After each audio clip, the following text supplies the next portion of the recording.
I've been making videos about macro photography on YouTube now for almost 5 years, and recently it hit me that I've never actually made a video for beginners with the basic things you need to know to get started taking beautiful macro photographs.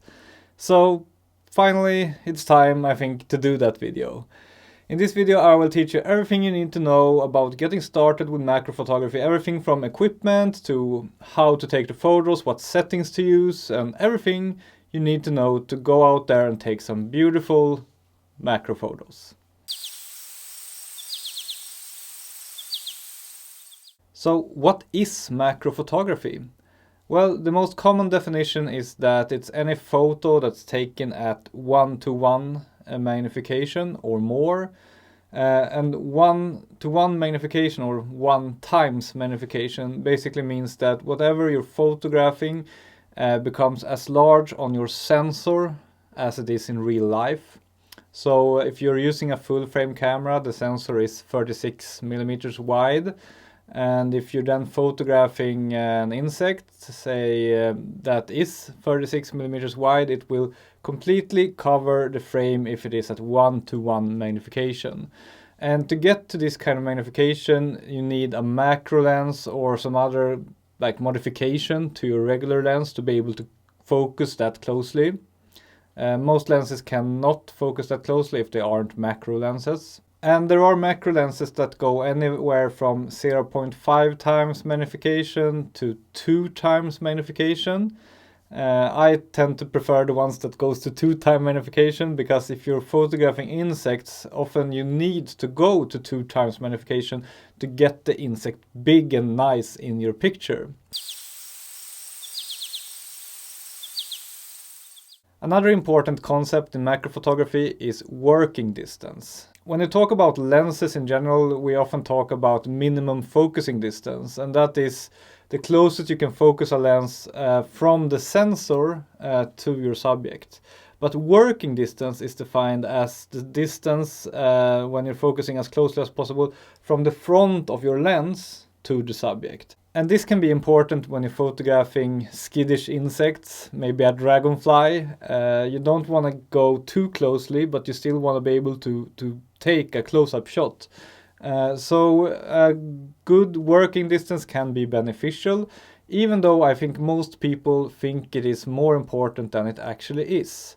I have done macro photography now for quite a few years, and in my opinion, working distance is only important when photographing some kinds of insects. Most insects, it's more about how you approach it, and it's actually possible to take photos of most insects even with a very, very small focusing distance, only a couple of centimeters.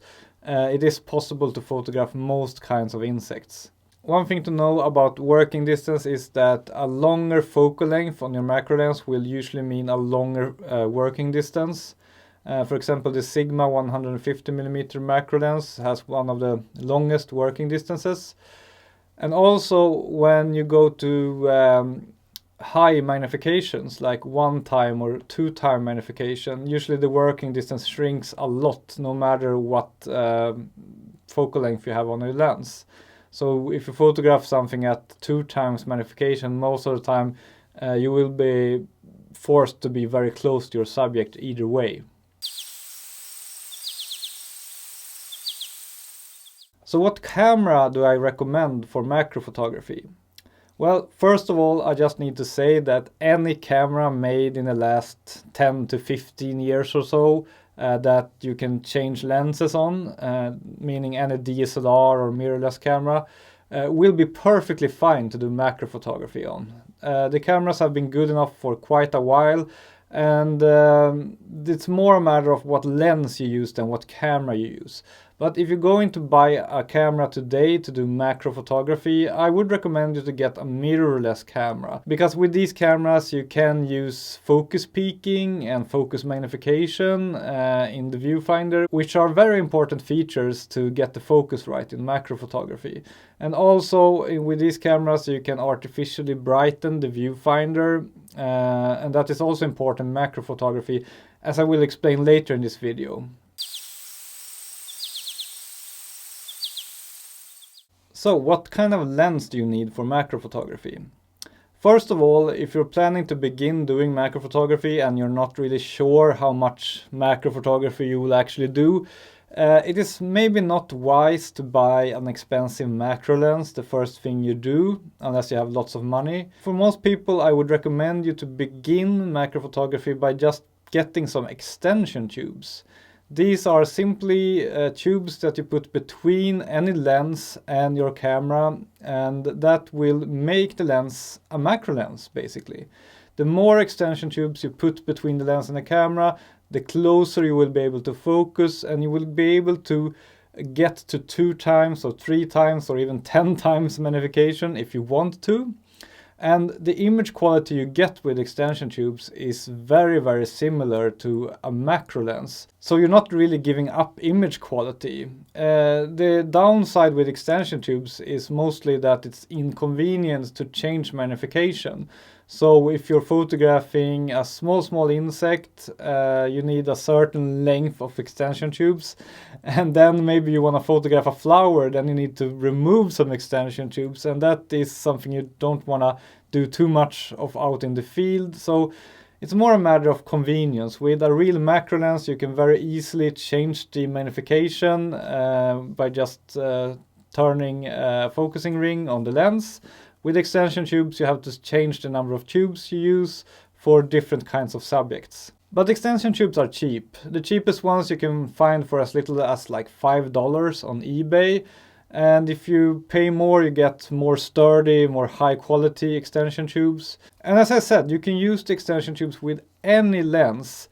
The general rule of thumb here is that if you have a wide lens, you will need less extension tubes to get a high magnification, but you will also get a shorter working distance. If you have a longer focal length, like 50mm or so, you will need more extension tubes to get good magnification. And generally, I recommend you to use a lens between 20 to 50mm in focal length. That is the best kind of lens to use for macro photography with extension tubes.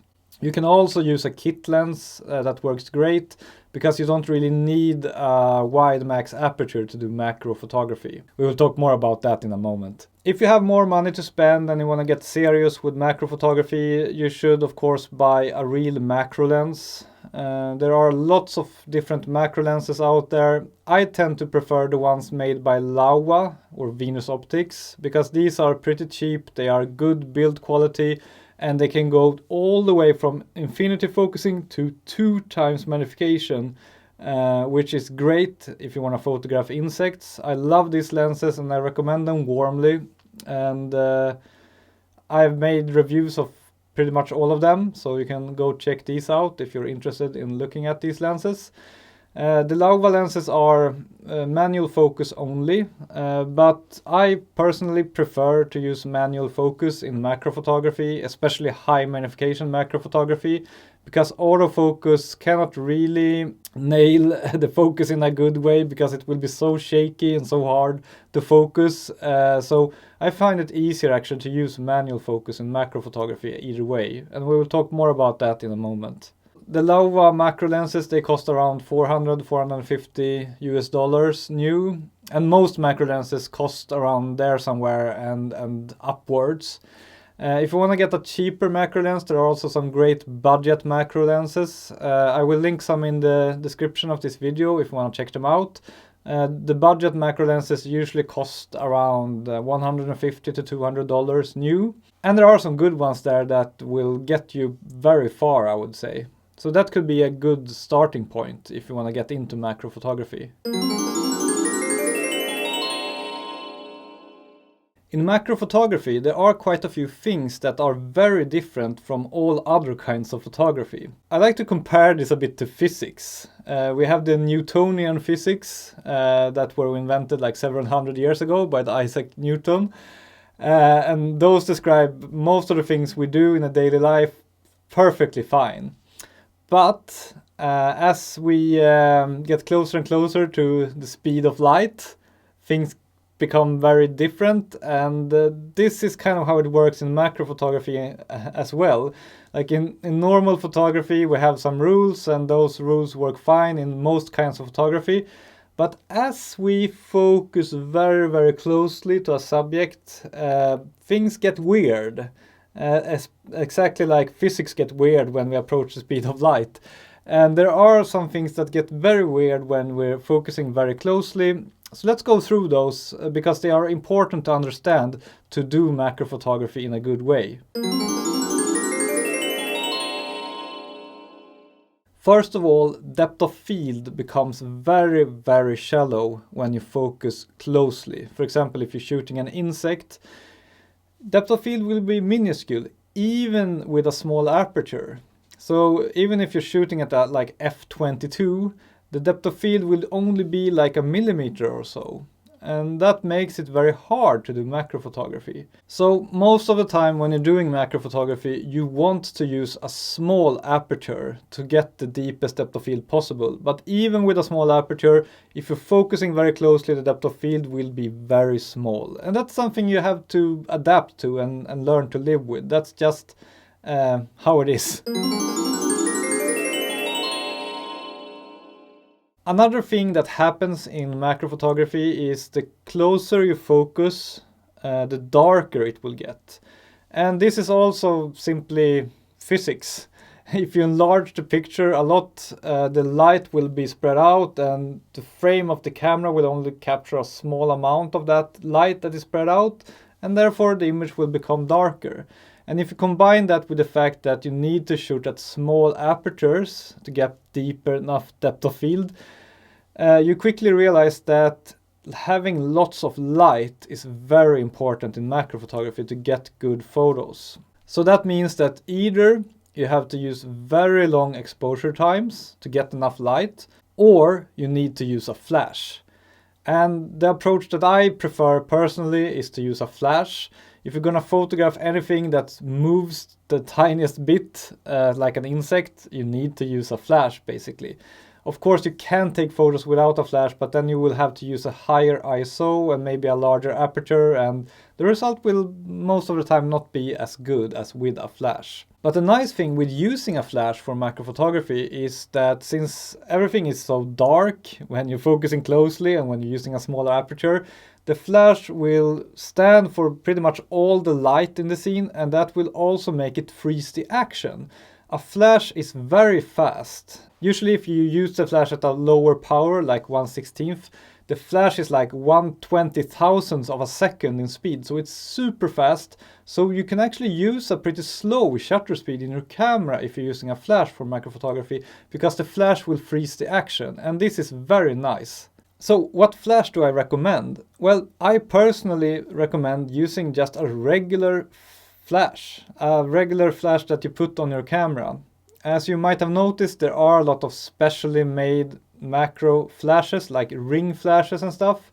And yeah, these work fine, but I find it very hard to get nice looking light from these, and also they are very expensive. So I definitely do not recommend you to buy one of these if you are a beginner. Just use a regular flash and buy a cheap one if you don't have one. One that I usually recommend that is very cheap and good enough is the Micael MK320. I made a video about that flash. It's great and it's very cheap, maybe like $60 or so. So you can go check that flash out and my video about it.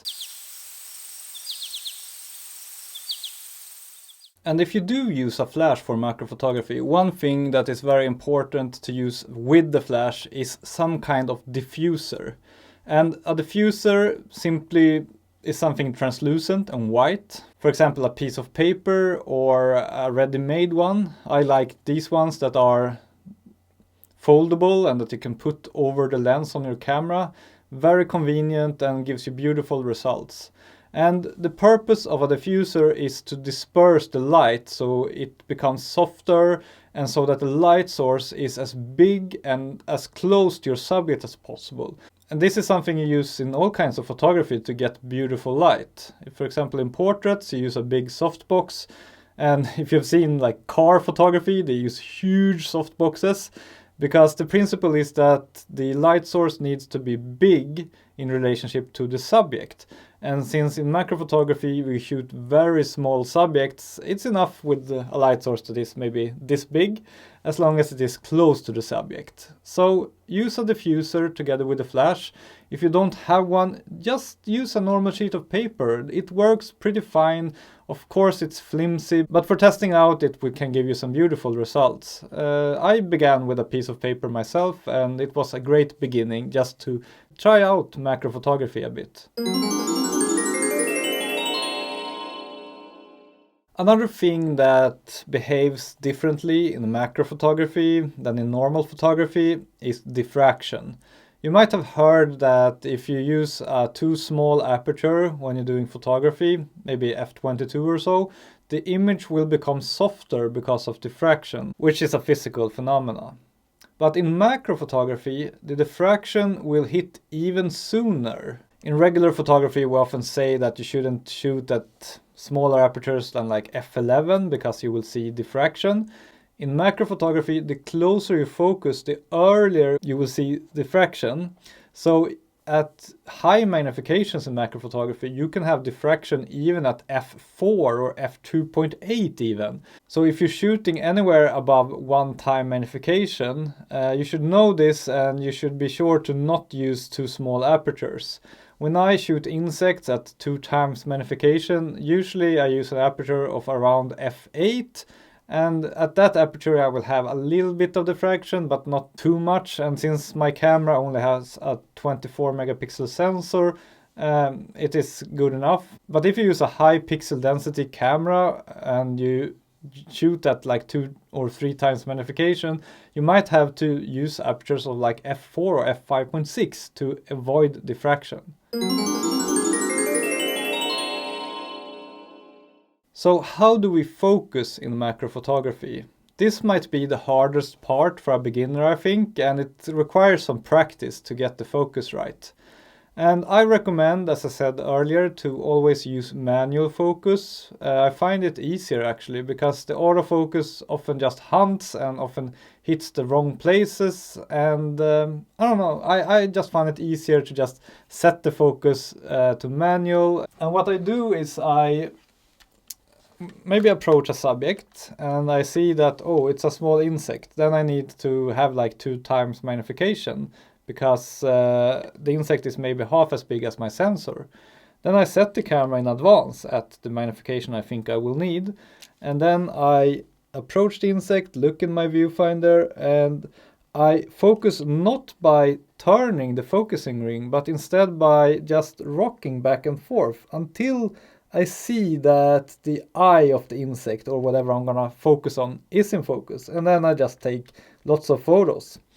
And even today, after doing macro photography for several years, of course I don't get all the photos in correct focus. You just need to take lots of photos, and then maybe 10% or so will be focused in the right place, and then you just throw the other ones away. So don't get beat down if you find that you have a hard time focusing in macro photography. It's completely normal, and most of the photos will be out of focus. But that's fine, as long as you get at least one that is in focus. So it can actually be a great idea to stay around after shooting an insect and just look on your photos and inspect them closely and see if you get at least one that is in focus. And when I'm focusing, I usually use focus magnification, which means that I have a small area in the middle of the photo that is blown up, so I can see if it is in focus or not, if it is sharp or not. Often I also use focus peaking, which is another function that most cameras have, where you can actually have the areas of the photos that are in focus be highlighted, so you can easily see on your screen if they are in focus. I find that focus magnification is more reliable, and that is what I use if I want to be really sure that I get the focus in the right place. You will also notice in macro photography that the picture will be very shaky when you're at high magnifications. And this is also something you just have to learn to live with. It helps a little bit if you use in-body image stabilization. Then the picture will not be as shaky when you're taking the photo. But actually I have found out through experiments that in-body image stabilization, or OSS, like optical stabilization in the lens, doesn't really help to make sharper photos, but it helps a little bit to get the image more stable when you're trying to compose your photo. So I would say that getting a camera with in-body image stabilization is not at all necessary to take nice macro photographs. A lot of people ask me this, and I have taken many photographs of insects without any image stabilization, and that's completely fine. It's no problem at all. So don't worry about that if your camera does not have IBIS. So what are some good settings for macro photography? There are a million different ways you can do your settings and get good results, but what I do myself and what I usually recommend to most people, both beginners and advanced people, is to simply use manual mode. Set your camera to the M manual, and then you get to decide the ISO and the shutter speed and the aperture yourself, and I find that easier because then I can control the whole scene a lot better, and I know that I don't get different exposures between different shots. I know the ISO won't be set to something weird that makes the photo look very bad when inspected when I get home on my computer. I like to use manual settings because then I always know what to expect. And I can also adjust each setting independently to get the best possible result. And actually, when I'm out shooting insects with a flash on my camera, I usually don't change the settings that much. I usually use something like 1/200th in shutter speed. That's pretty much always enough to freeze the action. And with a flash, that will freeze the action even more. So you'll always get perfectly sharp photos. And then the aperture depends on the magnification. The closer I go, the wider the aperture, but usually somewhere between f5.6 and f11. If I'm shooting at 1x magnification, then maybe I use f11 or f16. If I'm at 2x magnification, then I usually use something like f8. ISO, I always set it as low as possible to avoid getting noise in my photos. And since I have plenty of light coming in from the flash, I usually go with ISO 100 or whatever your base ISO of your camera is. And the flash, I also set it in manual mode to not get any surprises. And usually I just begin by setting it at 1/16th in strength. And then depending on the weather and the sun and everything, I might need to adjust that up or down. But I simply take a test shot to see how it looks, and if it looks dark, I increase the strength of the flash a bit. If it looks too bright, I decrease the strength of the flash. And that's basically it. Once I've found the correct strength of the flash, I just keep the settings that way, and it usually works great.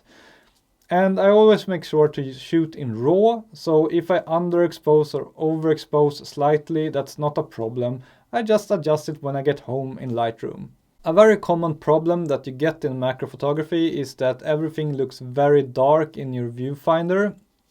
And there is actually a setting to prohibit that in most cameras. At least in mirrorless cameras, you can usually find a setting to make the viewfinder brighter than it is. On Sony camera, that one is called setting effect, and you set it to off, and that will make the viewfinder a lot brighter, so you will be able to compose your photos even though the picture is pretty dark. And I also want to give you some tips on shooting insects in the best way possible. First of all, I prefer to do it freehand. Most macro photographers that shoot insects do it freehand. As a beginner, you might think that I should use a tripod, it's much easier. Then consider the fact that the average insect will only stay around for like 10 seconds after you start walking towards it. And good luck setting up a tripod and adjusting the focus and the distance and everything in less than 10 seconds. I would say that's pretty much impossible. Much easier to just do it freehand with a flash, and as you practice a bit, you will get better and better at nailing the focus quickly, and then you can easily approach an insect, take the photo, and be done with it before it leaves. And it is pretty hard to approach insects, especially if you are a beginner, without them just flying away or jumping away. And even if you are experienced in macro photography, most insects will jump away or fly away. That's normal. But you will discover that there are some individuals, some specimens or subjects that will stay around. I have found that maybe 10 or 20% of all the insects, they don't care that much that you approach them to photograph them. And you want to find such subjects. Then you can stay around and take as much as 50 photos. You can sometimes stay around for minutes and be very close to the insect without them caring that much. And I guess it's a matter of different individuals, just like in humans. Some people are more shy and some people don't really care that someone stands around and photographs them. So I try to be patient, I try to accept the fact that most insects will leave as I approach, and I know that about 1 in 10 will stay around, and then I just need to find that insect, and then I can stay around, take many photos from many different angles, and then get a very nice photo in the end. So those were my best tips for beginners in macro photography. Hope you liked the video, and do check out my other videos. I've made so many videos about macro photography, about all the different lenses, about different techniques for capturing photos and focus stacking, and you name it, I got it. So please do subscribe and leave a like on the video if you are into macro photography. Thank you so much for watching this video. See you very soon again in another one. Bye bye.